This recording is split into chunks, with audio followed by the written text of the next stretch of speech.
Pega a sua Bíblia, vamos continuar em Gênesis, ainda no capítulo 1. Eu gostaria ainda de falar um pouquinho mais sobre as ordens que Deus deu para Adão. Então, na última reunião, falei para você o propósito que Deus criou o homem. O alvo de Deus é ter o homem, sua imagem e semelhança, como um vaso, para recebê-lo como conteúdo e expressá-lo em autoridade. Amém, meus irmãos? É para isso que Deus quer o homem. A palavra-chave aqui é imagem e domínio. No verso 26 diz, também disse Deus, façamos o homem a nossa imagem. Imagem é a palavra-chave dessa frase. Depois diz, tenha ele domínio. Imagem e domínio. Essas duas palavrinhas são palavrinhas chaves. Alguém vai dizer, pastor, o propósito de Deus, como é que ele se cumpriu lá em Apocalipse? Veja, aquilo que Deus planejou em Gênesis, Deus vai ter depois no Novo Testamento. Por quê? O primeiro Adão foi criado o quê, meus irmãos? Alma vivente. Mas o último Adão, que é Jesus, foi criado o quê? Espírito vivificante. Abra sua Bíblia lá em 1 Coríntios 15, 46. 1 Coríntios 15, 46. 1 Coríntios 15, 46. Pois assim está escrito, o primeiro homem, Adão, foi feito alma vivente, o último Adão, porém, é espírito vivificante. Muito bem, a primeira criação, ou o primeiro homem, vamos dizer assim, ele foi apenas alma vivente. Ele não chegou a ter vida dentro do seu espírito. Por quê? Porque ele não chegou a comer da árvore da vida. Mas o segundo Adão, que é Jesus, tornou-se espírito vivificante. E a Bíblia fala o quê? Que os que vêm do primeiro Adão são semelhantes a ele. Os que são gerados do segundo Adão são semelhantes ao segundo Adão. De tal maneira que nós hoje, se nós nascemos de novo e somos gerados por Deus em Cristo, não somos mais apenas almas viventes, somos também espírito vivificante. De tal maneira que as ordens que Deus deu para Adão não foram cumpridas. Mas Deus por acaso esqueceu essas ordens? Deus pode ser frustrado nos seus planos? Essas ordens devem ser cumpridas? Devem. E quem vai cumprir as ordens de Deus hoje? A igreja. Então, as ordens que Adão recebeu, nós também recebemos. Com a única diferença, é que Adão era apenas alma vivente. Mas você e eu fomos transformados em espírito que tem vida. O seu espírito tem vida. Porque o Espírito de Deus entrou dentro de você. Amém, meus irmãos? Agora, antes de eu falar das ordens, deixa eu dizer para você algo a respeito de imagem e domínio. Domínio está relacionado com imagem. Onde houver imagem de Deus, ali vai ter domínio. Vai ter autoridade. Onde a imagem de Deus foi expressa, os demônios submetem e as circunstâncias se sujeitam. Você vê, Abraão foi o primeiro a expressar imagem de Deus. Porque ele expressou a imagem de Deus, ele cumpriu também o propósito de Deus. Foi o primeiro. Segundo foi José. José expressou a imagem de Deus em caráter. Respondeu a Deus santidade. Qual foi o resultado? Teve domínio. Sentou no trono de Faraó. Não foi assim? Davi, um outro exemplo. Davi tinha imagem de Deus. Imagem de quê? Integridade, santidade, fome de Deus. Qual foi o resultado? Domínio. Foi colocado na posição. Moisés, um outro exemplo. Alguém também. A Bíblia fala que a face de Moisés resplandecia. O que significa a face dele resplandecer? A imagem de Deus estava impressa nele. Uma vez que a imagem está aparecendo, é natural que se manifeste também governo, domínio. Né? O mesmo foi com Daniel. E Jesus foi o ápice. Porque Jesus manifestou completamente a imagem de Deus. Ele também teve a autoridade completamente. E recebeu o trono e o nome acima de todo nome. Você vê lá em Apocalipse, abre lá em Apocalipse. A Bíblia fala, por que no final das contas, lá no final de tudo, no capítulo 5, no verso 10, Apocalipse 5, verso 10, olha o que diz. Os santos estavam cantando. E olha o que se diz. Verso 10. E para o nosso Deus, os constituíste, o que, meus irmãos? Reis e sacerdotes. Reino é o mesmo que reis. reino e sacerdotes. Presta atenção, sacerdócio é imagem, reino é domínio. É o propósito de Deus. Deus o constituiu. O sacerdócio é a imagem, é a expressão, é o caráter, é a vida. Mas o reino é o domínio. Deus quer dar o domínio para o homem. Deus quer tirar o domínio que tem estado nas mãos das trevas e passar na mão do homem. Mas para isso acontecer, a imagem tem que ser restaurada. Muitos querem ter dons, muitos querem ter ministério, muitos querem ter funções, muitos querem trabalhar para Deus, muitos querem frutificar e querem manifestar o reino. Mas não há reino sem sacerdócio. Não há domínio sem imagem. Posso ouvir o amém dos irmãos? Talvez você nunca ouviu nada parecido com isso. Talvez você nunca compreendeu dessa forma. Mas você sabe no fundo do seu espírito que eu digo é verdade. Aqueles que têm a imagem, mais cedo ou mais tarde, são alçados à posição de domínio. Os que têm a imagem hoje são resistidos, perseguidos, criticados. De alguma maneira tentam puxar o tapete deles, passar rasteira neles. Os que têm imagem vão sofrer perseguição. É normal, porque a imagem é de Deus. É santidade, é vida, é integridade, é pureza. Os que têm imagem, mais cedo ou mais tarde, Deus os coloca na posição de domínio. Não tente chegar no domínio sem ter imagem. Não tente exercer reino sem sacerdócio. Sacerdócio e realeza caminham juntos. É por isso que lá em 1 Pedro também, no capítulo 2, no verso 9, se diz que ele também nos fez o quê? Vós, porém, sois raça eleita e sacerdócio real. Percebe junto de novo? Imagem e domínio, sacerdócio e realeza. É isso. No final, Deus quer que o seu povo tenha a sua imagem. Se você olhar, tem algo interessante na Bíblia. No capítulo 4 de Apocalipse, abre lá. No capítulo 4 de Apocalipse, se diz como era a imagem de Deus. Ele era semelhante a algo. Olha o que diz o verso 3. João, descrevendo o trono de Deus, fala assim: e esse que se acha sentado no trono é semelhante no aspecto à pedra de... Parece com a pedra de jaspe. Essa é a única descrição que se faz. Ele é semelhante. A imagem dele parece com isso. É a imagem de Deus. Agora, lá no final, abre lá em Apocalipse capítulo 21.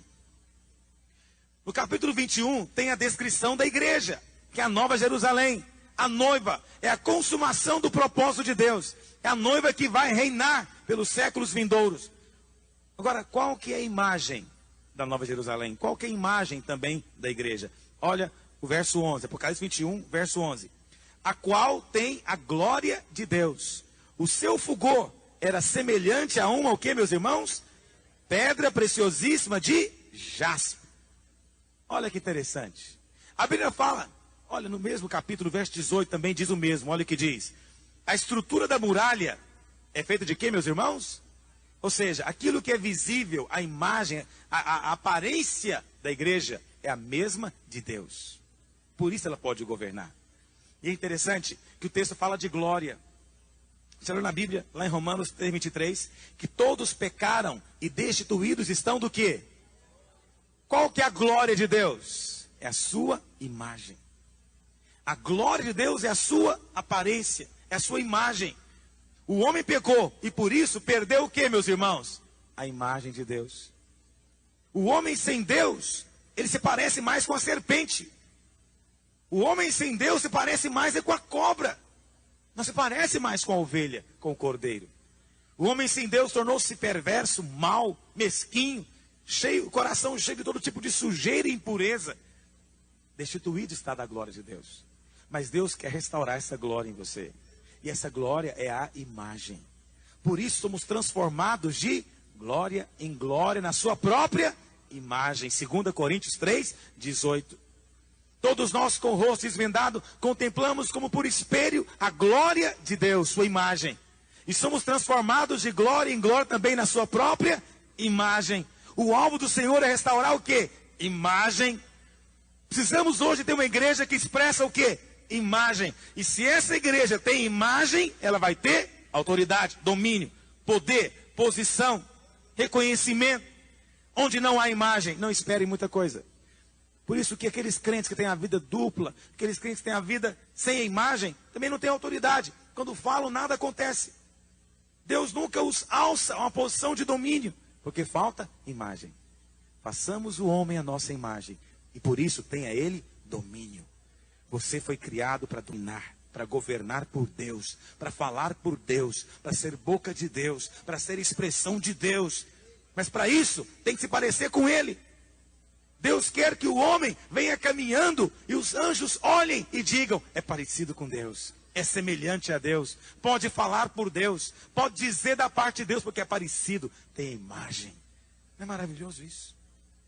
Tudo isso é tão maravilhoso. Temos que ser transformados, meu querido. A Bíblia fala que as portas da cidade eram feitas de pérolas.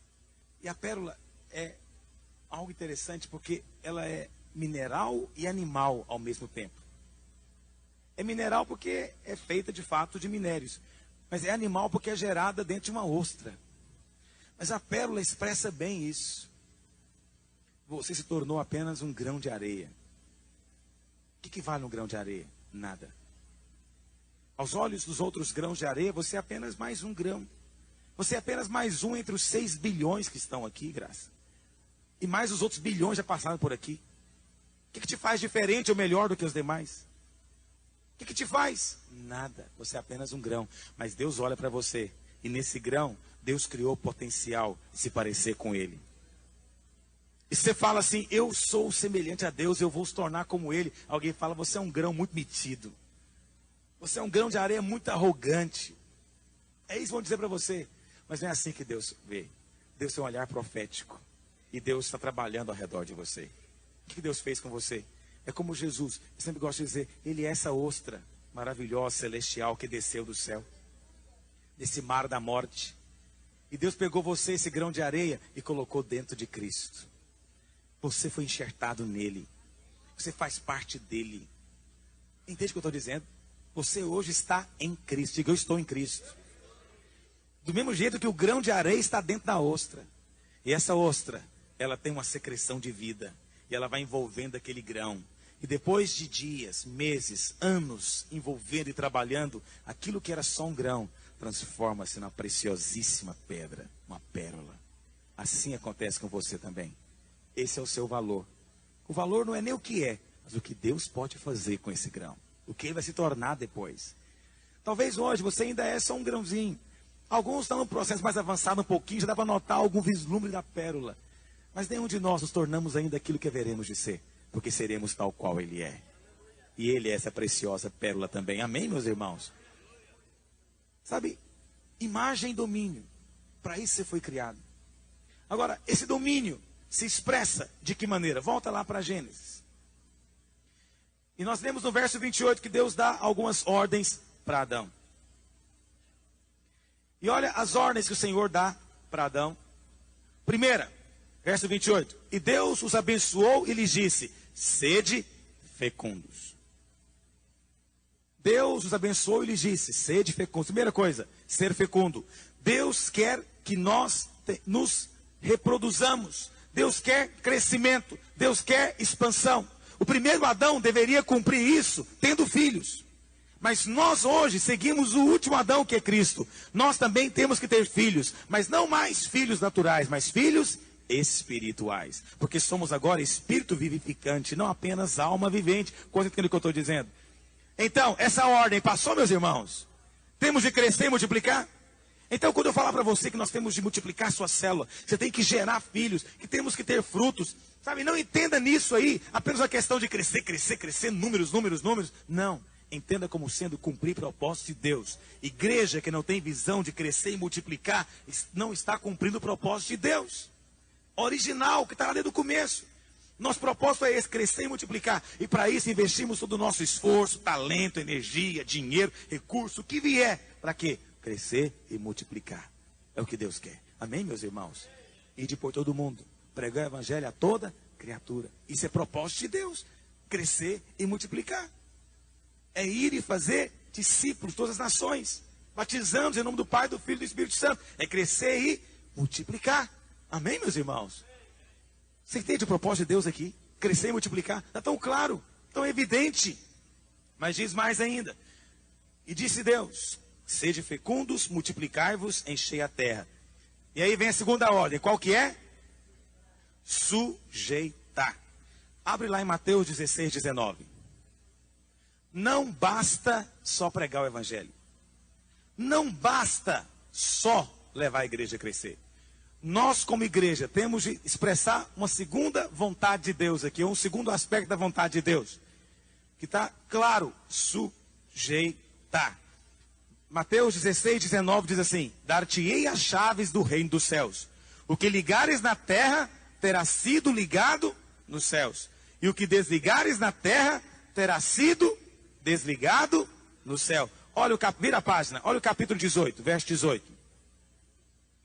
Mateus 18, 18, olha o que diz, vamos ler juntos? Em verdade vos digo, que tudo o que ligardes na terra, terá sido ligado nos céus. E tudo o que desligardes na terra, terá sido desligado nos céus. Romanos 16, 20. E o Deus da paz, em breve, esmagará a Satanás debaixo dos vossos. Sujeitar é o quê? Colocar debaixo dos pés. Por que Deus mandou Adão sujeitar a terra? Se Satanás não estivesse aqui, precisaria dessa ordem, meus irmãos? Não precisaria. Se não houvesse resistência, obstáculo ao propósito de Deus, precisaria dessa ordem? Claro que não. Mas o diabo estava aqui, suas hostes estavam aqui. A terra era um lugar de rebelião, tem que ser agora sujeitada. Sujeitada ao governo de Deus. Adão estava aqui para reinar no nome de Deus. Para que nós estamos aqui na terra também? Para exercer e expandir o reino de Deus hoje. Amém? Para sujeitar as obras do diabo. Sujeitar. Deus tem um problema. Quando você prega o evangelho, você está resolvendo o problema do homem. Qual que é o problema do homem? É que o homem caiu e precisa ser salvo. Quando você prega, você resolve então o problema do homem. Está dando para ele a oportunidade de ser salvo. Mas quando você expulsa um demônio, quando você pisa nas obras do inferno, você está resolvendo um problema de Deus. Porque Satanás caiu e tornou-se contra Deus. E Deus agora quer usar você para, através dos seus pés, esmagar a cabeça do diabo. E o nosso propósito não é só pregar o evangelho, mas também manifestar o reino de Deus, o governo de Deus. Sujeite o diabo. Sujeite-o na sua casa. Sujeite-o na sua vontade. Sujeite-o no seu ego. Sujeite o diabo nas tentações. Sujeite, pisa em cima. Sujeite nas propostas que eles fazem para você. Diga não. Sujeite-o, às vezes, nas motivações, nos anseios. Sujeite. Mas também sujeite, sabe, expulsando demônios, manifestando o governo de Deus. Quantos dizem amém sobre isso? Mas é uma terceira ordem, que é dominar. Olha o que diz. Verso 28. Sede fecundos, multiplicai-vos, enchei a terra, sujeitai e dominai. A terra é o campo de atividade do diabo. Sujeitar, na verdade, diz respeito a colocar o diabo debaixo dos pés nas circunstâncias. Na verdade, sujeitar é isso. Nós sujeitamos o diabo no nosso trabalho, na nossa casa, na nossa vida pessoal. Agora, dominar é quando você de fato expulsa o diabo e desfaz as obras dele na vida dos outros. Sabe, quando você desfaz uma obra de macumbaria, quando você expulsa demônios, quando você ora com enfermos, você está dominando, exercendo domínio. Mas lembra, domínio só funciona com imagem. Onde não tem imagem, não tem domínio. Se não há expressão de Deus, não espere governo da parte de Deus. E o texto fala, dominar sobre o quê? Olha o que diz. Dominar sobre os peixes do mar, as aves do céu e os animais que rastejam. Por que tem que dominar só sobre esses três animais? Não é? Por que esses três? E já observou que esses estão... Alguém pode dizer, bom pastor, dominar aqui deve ser domesticar os animais. Não entenda a Bíblia de maneira tão natural, meu querido. O que Deus tem em mente aqui não são os animais mesmo. É algo espiritual. E se você for olhar naturalmente, você vai ver que esses são os animais que o homem não sujeita. É muito difícil você ir no circo, de fato, para ver show lá de sapo, para ver show de peixe. Já viu peixinhos amestrados? Já viu em algum lugar? Tubarão amestrado. Lá na Disney. Aí você põe assim um peixinho, agora pula o tubarão. Ele pula e come o braço. Tem tubarão amestrado? Você vai fazer um filme de tubarão, você tem que fazer um tubarão robô. Agora, filme de golfinho. Golfinho não é peixe, viu? É bom lembrar. Apesar de ver no mar, não é peixe. Um golfinho. Você não tem filmes de golfinhos aí? De baleias, amestradas? Não tem tubarão amestrado. Por que não tem tubarão amestrado? Tubarão é peixe. É o maior peixe que existe. Por que não tem? Né? Porque, na verdade, esse texto aqui não está falando de algo literal, mas simbólico. Vamos entender o significado de cada um. Primeiro, devemos dominar sobre os peixes do mar. O que significa o mar? Eu falei para você. O mar simboliza morte. A Bíblia fala que a terra era sem forma, vazia, com trevas e cheia de água. Agora preste atenção. Quem que estava aqui na terra nessa época? O diabo e seus demônios, seus anjos. Então, onde é que eles estavam? Nos ares e na água. Nos ares e na água. Quando Jesus veio, a Bíblia fala que quando ele ia, por 2 vezes, ele foi atravessar o mar de barco, o mar ficou o quê? Revoltado. Queria devorar Jesus. Demônios. Tempestade, o vento e o mar. E o Senhor os repreendeu.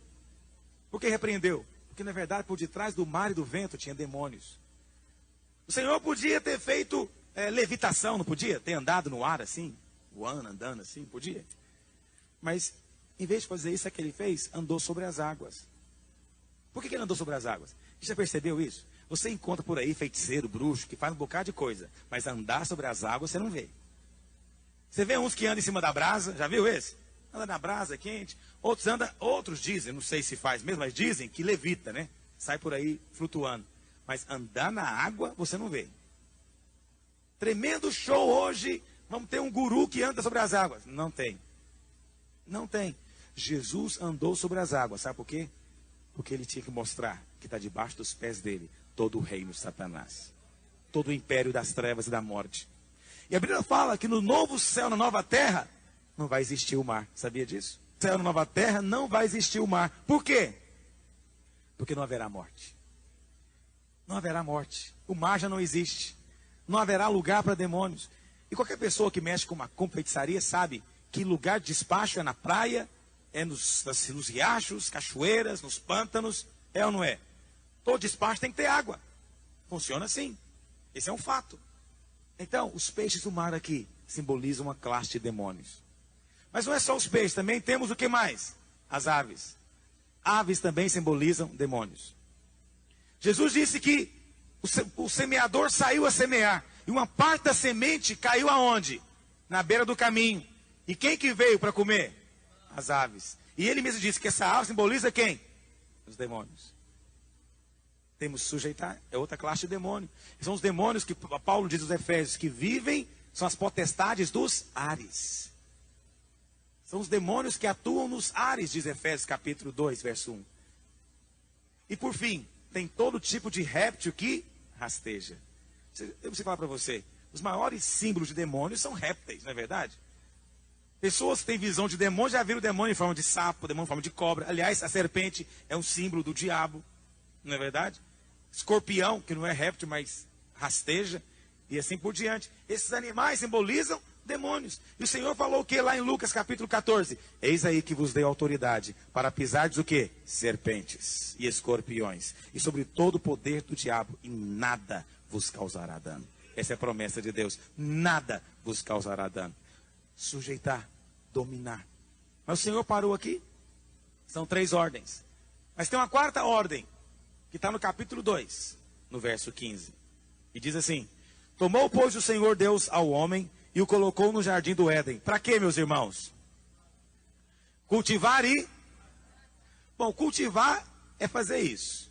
É crescer, multiplicar, sujeitar e dominar. Mas guardar é a 4ª ordem. Guardar.